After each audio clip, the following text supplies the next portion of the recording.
بریم دیگه به نظرم اوکیه. درود علیکم. میخوام درباره پیلوت صحبت کنیم. یعنی میخوایم درباره پیلوت صحبت کنیم. کلا هدف اینه که یه اوورویو اولیه‌ای مثلا بتونیم داشته باشیم دربارش.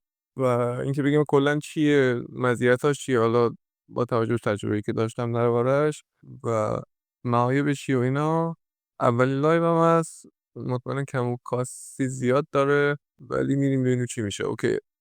فیلوت کلا یه سولوشن حالا بک اند به اصطلاح خودش داره میاد ارائه میده.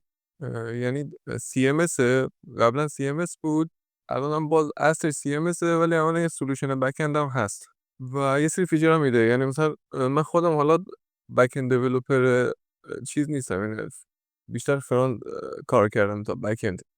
ولی مثلا تجربه کار کردم با نود جی اس و نو اسکیول دیتابیس ها و مثلا نست جی اس هم دارم که دیگه مثلا نست جی اس هم الان یه بک اند فریم ورک کامله و یه سری خوبیان نسبت به اون میده.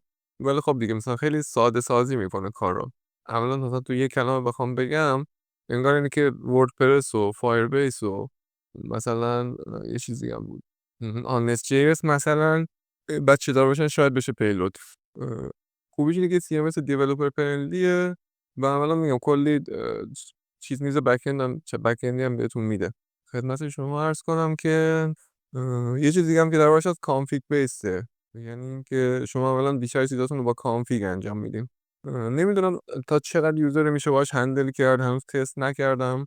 ولی عملا یه ابسترکشن لایره که شما کانفیگ بهش میدیم و حالا راوت های بک اندتون و ادمین پنلتون و همه اینا رو با هم دیگه بهتون میده. من اولا سعی میکنم از وبسایت خودش بیام جلو و آرمارم نکته بود صحبت کنم.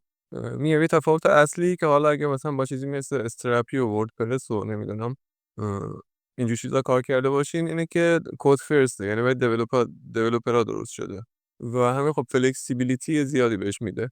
یکی از مزیت اصلیش اینه، میگم اینه که شما مثلا کرادتون و اکسس کنترلتون و چون اتنتیکیشنتون و اینا همه رو عملاً با چند تا فایل کانفیگ ساده به دست میارین اولش، حالا بعد میتونین بهترش بکنین.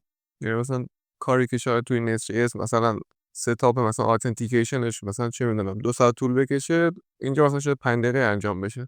ولی خب اون فلکسیبیلیتی که بک اند فریم ورک ها بهتون میدن خب قاعدتا نداره. باید ببینید به یوز کیست میخوره یا نه. ولی یعنی یه سری چیزای خیلی باحال میده. یعنی من خودم به شخص دلیل گرفتم سمتش این بود که سرعت توسعه رو خیلی افزایش میداد. یعنی بهترین فریم ورک بک اندی نیست که میتونی داشته باشی، ولی سریع بهت اجازه میده که یه بک اند داشته باشی که تا 80-90% کارهایی که مثلا یه فریم ورک کامل انجام میده رو بهت میده و تو زمان خیلی سریعتر. و مهمتر از اون این پنل ادمین هم بهت میده، یعنی نیازی بری پنل ادمین تو جدا ستاپ بکنی. یه خورده بریم داخلش اینجا چی داره. حالا اینا مثلا خیلی چیزا به CMSشه، این چیزایی که الان اینجا آورده.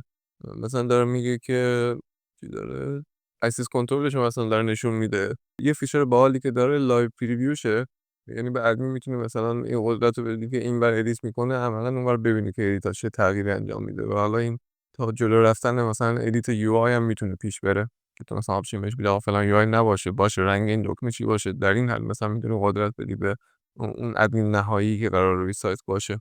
و حالا تکست ادیتور رو اینجور چیزا هم داره، ریچ تکست ادیتور. یه چیز دیگه هم که خیلی راحت میکنه بحث منیج کردن فایل‌ها و حالا عکس‌ها و همه اینا میشه دیگه.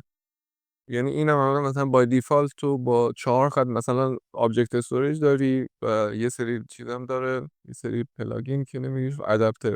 یه سری ادپتر داره مثلا میتونی به استری وصل کنی، به چیزهای مختلف میتونی وصلش کنی خیلی راحت. چون حالا ما دیولپر فوکس قرار باشیم و کلا حالا هدف این جامعه پیلوت فای اینه که دیولپر رو بیشتر آشنا کنه با این داستان. چون میگم هدف خود پیلوت هم دیولپر دیگه. من درباره رگ و اینجور چیزا صحبت نمی‌کنم چون خودم هم زیاد تجربه ندارم و هم فکر می‌کنم بیشتر تکنیکال مارکتینگشونه اینجور چیزا، نمیدونم مطمئن نیستم. این رد میشم میره اینور یه خورده بریم توی دل داستان بریم چه خبره. بعد میگه پیلوت چیه؟ based on Next.js. ولی خب عملا چیزی که بهتون میده ادمین پنلشه عملا تو Next.js. یعنی شما میتونید اینو وصل کنین به یه ویو یا هر چیز دیگه، عملا رست API بهتون میده. ولی خب تو Next.js استفاده کردن خیلی ازش راحت تره، ولی با چیزهای دیگه با اپلیکیشن های موبایل و فلاتر و عملا هر چیزی که بتونه ریکوست HTTP بزنه و رست API استفاده کنه کار میکنه. حالا GraphQL هم میده. باز من این چون زیاد توش تجربه ندارم چیزی نمیگم دربارش، ولی تا جایی که میدونم یه سری چیزایی که رست داره GraphQLش نداره، ولی خب این آپشن هم میده بهتون. باز چیزایی که میده میگم فول ادمین پنل میده، کراد میده، یعنی تو عملا مثلا میگه آقا این تودو منه، این تایتلشه و تو همون اکسس کنترلش میتونی تعریف بکنی و اینجور چیزا. من سعی میکنم یه سورس کدم بیارم بالا یه نمونه بدم که دقیقاً چه جوریه داستان. من اون میگم باز دوباره تکرار و مکرراته، حالا تو ادیت باید اینا رو تمیز بکنم. اتنتیکیشن و عملا خلاصه بهم میگم کراد و اتنتیکیشن و اکسس کنترل و فایل استوریج و این همه رو با عملا چند تا کانفیگ ساده میشه به دست آورد و سرعت توسعه خیلی افزایش پیدا میکنه.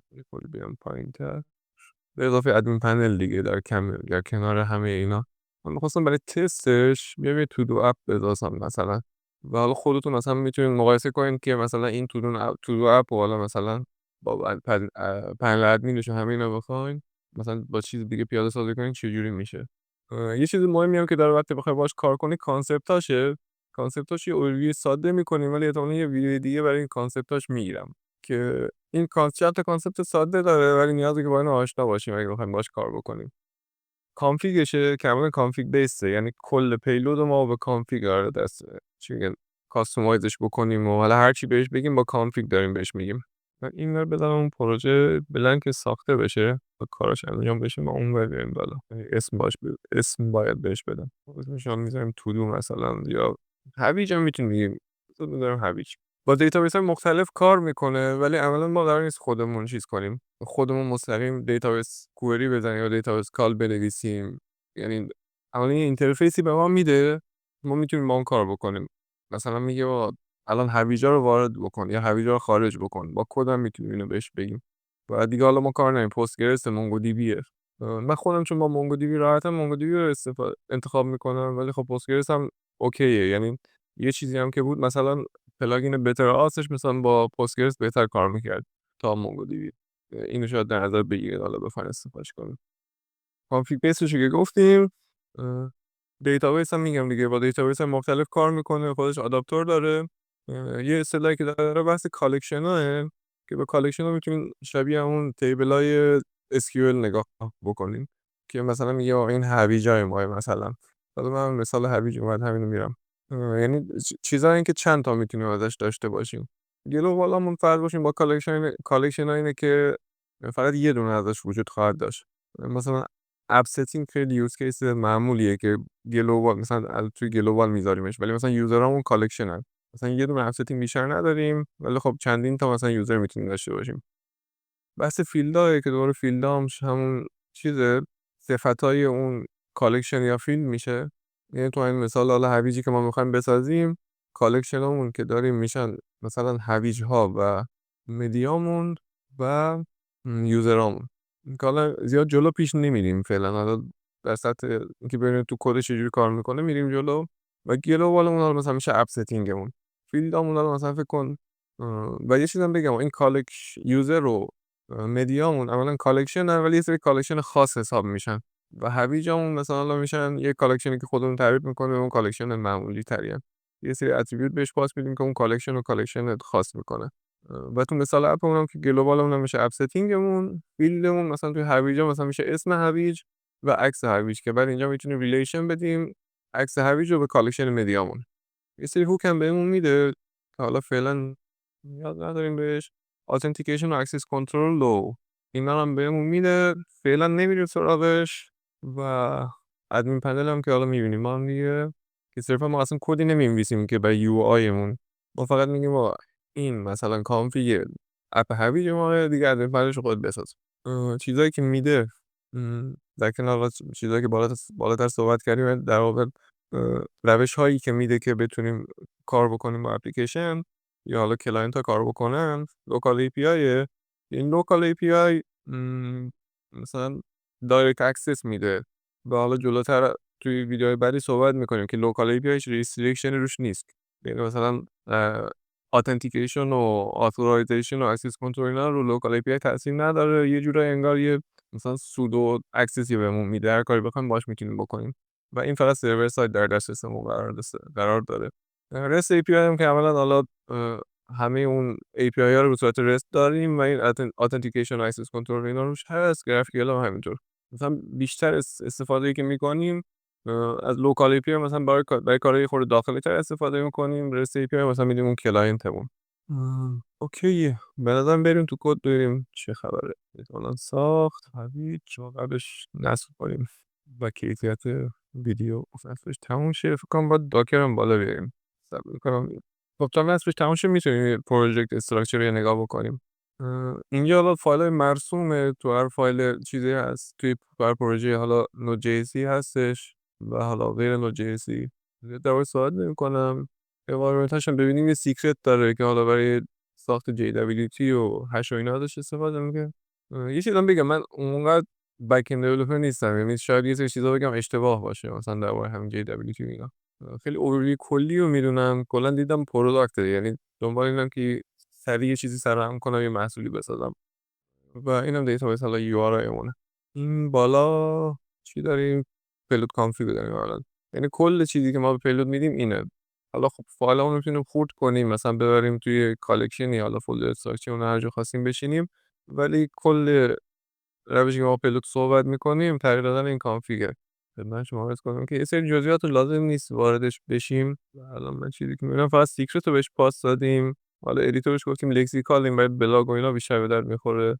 حالا فایل تایپ اسکریپتمون گفتیم کجاست و دوباره دیتابیس رو بهش معرفی کردیم و این کلاود پلاگین هم اصلا نمیدونم چیه راستش. فعلا دستش نمیداریم، بذاریم اینجا بمونه. احتمالاً به خاطر اینکه مثلا مستقیم دیپلویش میکنه روی کلاود خودشون. خب سلف هاست هم میشه کرد دیگه قاعدتا. الان خیلی سخت نیست اصلا. سلف هاستش خودش هم یه سری داکر اینا گذاشته. بیایم کالکشنمون رو ببینیم. این دوتا کالکشن در واقع اسپشیالمونه که خودش اولش میذاره که کالکشن مدیا. در واقع چیزی که خاصش میکنه این فیلده که میگه آپلوده، که یعنی این فیلد رو تبدیل میکنه به یه فیلدی که میشه داخلش آپلود کرد. حالا با دیفالت برای عکس و اینا میشه استفاده بشه. اینم کالکشن یوزره که میگم باز اینم چیزی که خاص میکنه مثل همه کالکشن های دیگه است. تنها چیزی که باز خاصش میکنه آسه، که این آسه که میکنیم پیلود یه سری چیزا بهش اضافه میکنه.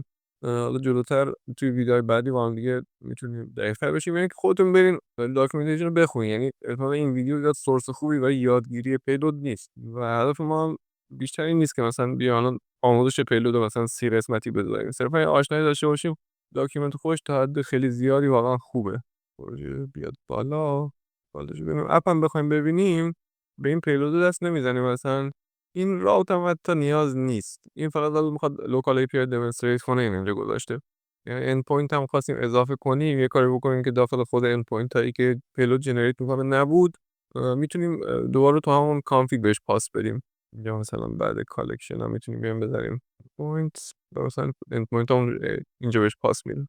خدمت شما عرض کنم که این پوش ها اصلا دست نمیزنیم. یعنی خودش همه کارش انجام میده. مگه حالا تو موارد خاص، ولی برای من تا حالا پیش نیومده بخوام دست بزنم. اینا همه رو خودش داستانش انجام میده. و فرانت اندمون الان میشه اون چیزی که قرار در واقع اگه کلاینتی وجود داشت باهاش کار بکنه و ادمین پنلمون رو معمولا تو همینجا خودش داره هندل میکنه. برم بیارمش بالا ببینیم چی داره اینجا. تو دیو مود اولین بار یه خورده طول بکشه. احتمالاً بری سری کار تو دیتابیس و اینا هم انجام بده. کلا هم سیستم من زیاد ریسورس الان نداره. هم دارم ریکورد میکنم و اینا. بعدم نیست. میگه خوش اومدین پیلود. اینا خیلی ساده. یه چیز میده برای داکیومنت، چیز یه لینک میده به ادمین پنل. بس ایمیل و اینا حالا چیز میکنه. ایمیل آداپتور اینا میشه بهش داد. یعنی یه سری در واقع کاری که خوب انجام میده اینی که نیاز نیست کارهایی که تو هر پروژه تکرار میکنی دوباره بیای انجام بدی. خیلی کاری که تو هر پروژه نیاز انجام بدی و کمش میکنه. حالا دوباره مثلا کرات بنویس، هر بار مثلا بیا برای پروژه اتنتیکیشن بنویس، چه میدونم هر بار بیا ادمین پنل بنویس. این کار مثلا بورینگیه. به خود محصول اصلی اجازه میده سریعتر بری سراغش. هرچند با یه زمانی برای کاستومایزیشن خودش هست. فارسی هم راستی خوب ساپورت میکنه. یعنی خیلی ساده میشه ادمین پنلش هم فارسی کرد و حالا یه سری جام خودمون بهش پاس میدیم فارسی باشه. حالا فعلا انگلیسی ما میمونیم. الان دیدیم که موقع ورود من یه اکانت ادمین ساختم. رول بیس اکسس کنترل و اینا همه رو میتونید اگه بخواید بهش اضافه بکنید. شاید بعدا اگه حالا خواستین ویدیوشو براش رفتیم. سواگر من میتونم نشون بدم. یه سری پلاگینات داره. مثلا میتونید برای سواگر رو اوپن API اینا هم بسازیم. من میخوام API چیزو بهتون نشون بدم. این API که تا الان ساخته. بهترین جا برای چیز خود داکیومنتیشنشه، یاد گرفتن دربارش. من همش سرچ میکنم پیلود CMS که مثلا با اون پیلود قاطی نشه. تو ریبرندینگ خوش بکنم خیلی دارن سمت پیلود میرن. من میدونم پیلود CMS API. که اولا ما یک کالکشن جدید که اضافه میکنیم با دیفالت همین API ها رو بهمون میده. فایند و فایند وان و کاونت و الان تو مثال هوی اینا رو میبینیم. کریت و آپدیت و بقیه داستانا. و اینکه همه اینا حالا تا سطح فیلد و به صورت کلی قابل کاستومایز کردنن. یعنی اینکه بگی آقا فلانی به این دسترسی داشته باشه یا نداشته باشه. یعنی کاستوم لاجیک رو خیلی راحت میتونین تا حد فیلد به هر کدوم از اینا خواستین اضافه کنین. چه تو پنل ادمین چه حالا API که میده. و اینجا حالا مثلا آسش هم داریم، لاگین لاگ اوت آنلاین ریفرش فلان. اتنتیکیشنش واقعا یکی از نقاط ضعفشه. یعنی من امیدوارم پلاگین بتر آسش زودتر یه خورده قوی‌تر بشه، آدم بتونه از اون استفاده کنه. مثلا OTP رو من کاستومایز اضافه کرده بودم بهش. ولی خب میگم تا حالا چیزی نبوده که جا بذاره ما رو تو 2 تا پروژه داریم ازش استفاده میکنیم. برم یه یوزر بسازیم یا چیکار کنیم؟ بریم هویج رو بسازیم. هویج رو بسازیم، ویدیو رو تموم کنیم. وقت هم میرم نگیریم. حالا دو اومد. خب من یه کارشی میذارم هویج. هویج.ts میرم توی هومم. تا الان فقط یوزرها رو دارم و مدیا میکنم راحت تر بشه. این کارش هویج اسلاگش هم هویج کالا اسلاگش میشه دیگه. کام همه مینیمم دیگه. من یه فیلم میخوام این خوبه اسمش خودش بهمون داد. دیدم خوبه ریکامندیشن خوبی داد فرستاد. یه تایتل داریم که میشه عنوانمون، دیسکریپشن داریم که تستمون، ایمیجمون، آپلود. یعنی من الان اولا با همین کد کراد تمام روتایی که اونجا دیدیم و دارم به API GraphQL و لوکال API خودش و پنل ادمینش هم دارم. یعنی اولا با همین یه ذره من ریفرش کنم هویج باید البته ریفرش هم نکنم با اضافه بشه سیستم خود کنده. الان مشکل CPU دارم فکر کنم CPU کم دارم. او نه من اشتباه دارم. این کالکشنی که اضافه کردیم و میگم همه چی پیلود کانفیگه باید به پیلود بریم اضافهش کنیم، به پیلود کانفیگ اضافهش کنیم.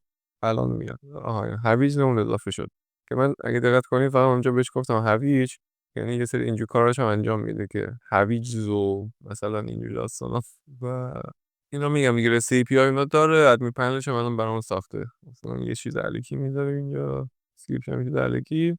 اینجا اولا میتونیم الان اون چیزم ببینیم دیگه مدیامونو نه و ریلیشن و اینا هم میشن. یه عکس هم همینجوری کنارش آپلود میکنم.